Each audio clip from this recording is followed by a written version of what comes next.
KEMP. Okay. So what's the word, Thunderbird? So upon watching the video, I agree with the offense, but it's not really clear. It's all happening at once where you see one moment the defendant like lunge forward but blocked. You can't see what he does, and then officers grab him immediately. So you really can't see the grab that the officer says in the OR that occurred. But in the OR it says there was that grab, and that's why they grabbed him back. So It's not there. It's not there. Not there. you just can't see. It's not saying he's not there. The hearing begins with confusion over names, but things shift quickly when the judge reviews the body cam footage. She immediately points out the biggest problem. The video doesn't clearly show the moment the officer claims the defendant grabbed an EMS worker. The scene is chaotic, blocked by people, and nothing is visible. This sets the tone, a case built on something no one can clearly see. Would you be comfortable relying on a video where the key moment isn't visible? It's just that you can't see it on video. It's obscure. There's people in the way. Because So I guess my theory from reading the notes is that when the whole situation was happening with his mother, the gurney was left outside of the house. So the EMS never came inside the house.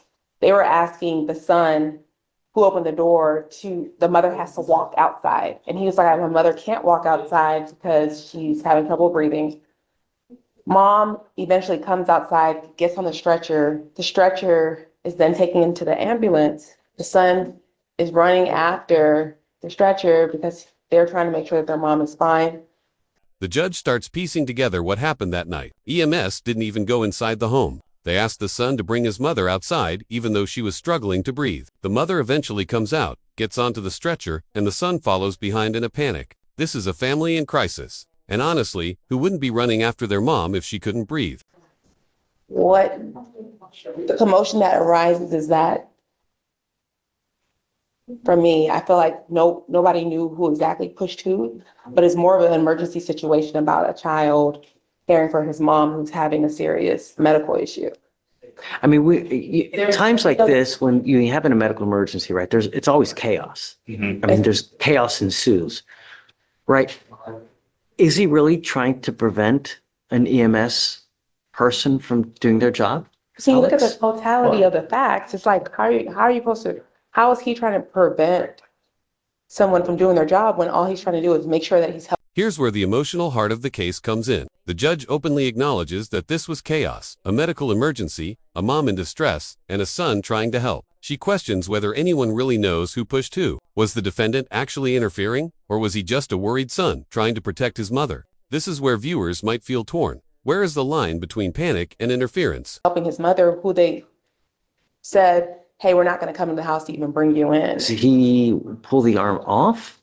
according to the officer, he just grabbed it and the officer grabbed him at that point. So the reason why it's not really clear how quick it happened. On the video, it looks pretty quick because the officers grabbed him immediately. But But the issue is that the officers arrive at the scene when there was already an incident occurring. They don't know, the officer can't state what happened initially. Right, but the issue here is that as it's played, it's like the grab of the arm is that interruption or just disruption of the EMS trying to get the mother onto the gurney. And it's not necessary that the defendant intended to do that. It's just that there was that This is disruption. a specific intent crime, so he has to specifically intend to interfere with the duty of. The judge dives deeper. Was the defendant truly preventing EMS from doing their job? Or was he reacting to a stressful moment where his mother needed urgent help? The grab scene in the report is unclear, fast, and possibly unintentional. The officers even arrived mid-incident, meaning they couldn't state what happened from the start. This contradiction, a charge of interference, but unclear evidence, becomes a major turning point. Of that person, of the performance and exercise of what the official is trying to do. That's what he's charged with. Right? Respectfully, this is like criminal negligence. There's no intentionally knowingly requirement for this. It's just that a disruption occurred through the defendant's actions with criminal negligence. So in this case, he grabbed the EMS and the negligence would be that a reasonable person should have known not to do that, and that therefore resulted in the disruption of the EMS trying to perform their duty. But the negligence also didn't pose a serious harm or threat. The judge then clarifies the law. This isn't about intent. The charge is based on criminal negligence. So even if he didn't mean to interfere, the question becomes whether a reasonable person should have known not to grab an EMS worker. But the judge points out another problem. The EMS worker never seemed threatened. Nothing dangerous happened, the harm just isn't there. The EMS didn't appear to be threatened.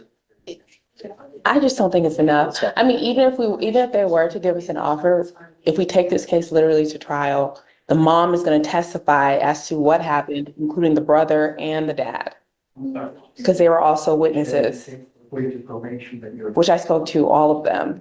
I mean, I'm saying are we going to drag it? Because I just don't see it.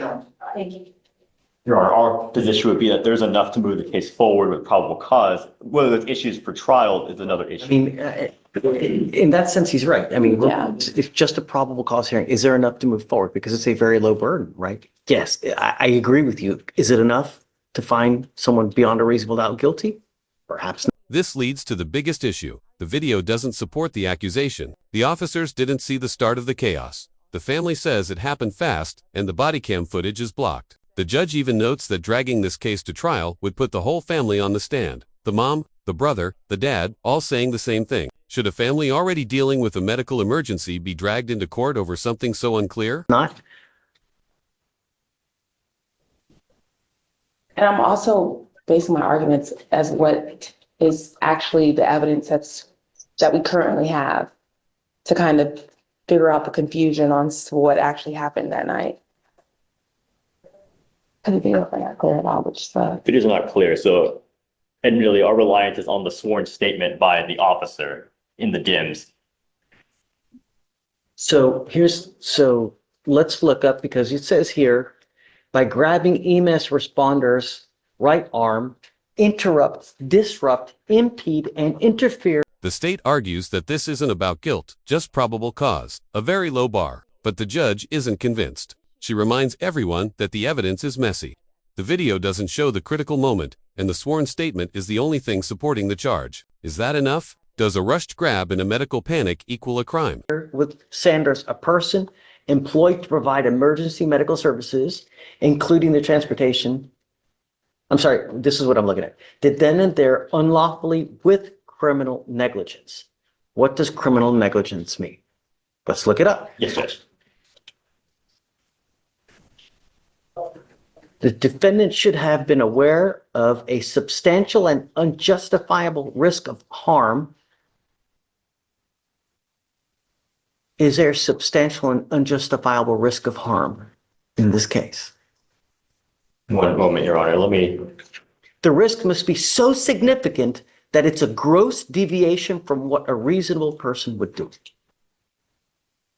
I mean, I'm going to argue that if he was briefly grabbing the responder's arm, it does not create substantial. The judge examines the legal definition of criminal negligence, pulling up case law right there in court. She reads out examples, including a man whose homemade trailer detached and killed someone to show what a gross deviation looks like. Compared to that, the son's brief emotional grab doesn't even come close. She emphasizes that the risk must be substantial, and here, it simply wasn't.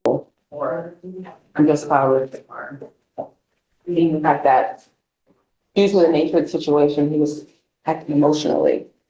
And Your Honor, if we're going to go that, I'd respectfully ask for maybe 5 minutes to look in case law and see. Take your time. There's no. Yes, Judge. Yeah, absolutely. There's no rush here. I mean, we got, Yes, Judge, I respect 5 or 10 minutes and just to look at case law. Absolutely. Yes, Take your Judge. time. Okay.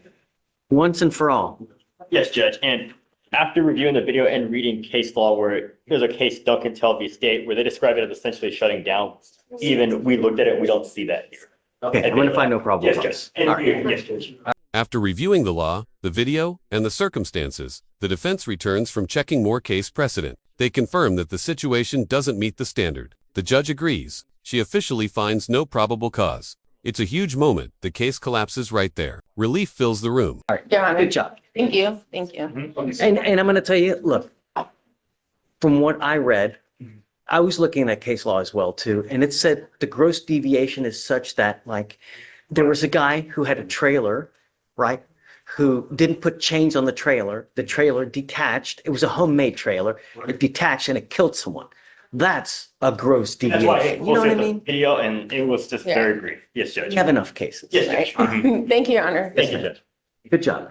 Before wrapping up, the judge explains that what happened was so brief, so emotional, and so unclear that it doesn't fit criminal negligence. She praises both sides for the work they put into reviewing the video and the law. Then she closes the matter entirely. The defendant walks away from a charge that never should have been pushed this far in this hearing. The defendant was accused of interfering with M's by grabbing a responder during his mother's medical emergency. The body cam video was unclear, the critical moment was blocked, and officers did not witness the start of the incident. The judge reviewed the law on criminal negligence and found that the brief demotional action of the defendant did not pose a substantial or unjustifiable risk of harm. After comparing case law and evaluating all evidence, the judge ruled no probable cause, ending the case. This decision highlights how emotional emergencies can create misunderstandings that do not always rise to the level of criminal behavior. If you found this courtroom breakdown informative and emotionally powerful, hit like, subscribe, and turn on the notification bell so you never miss another real courtroom moment.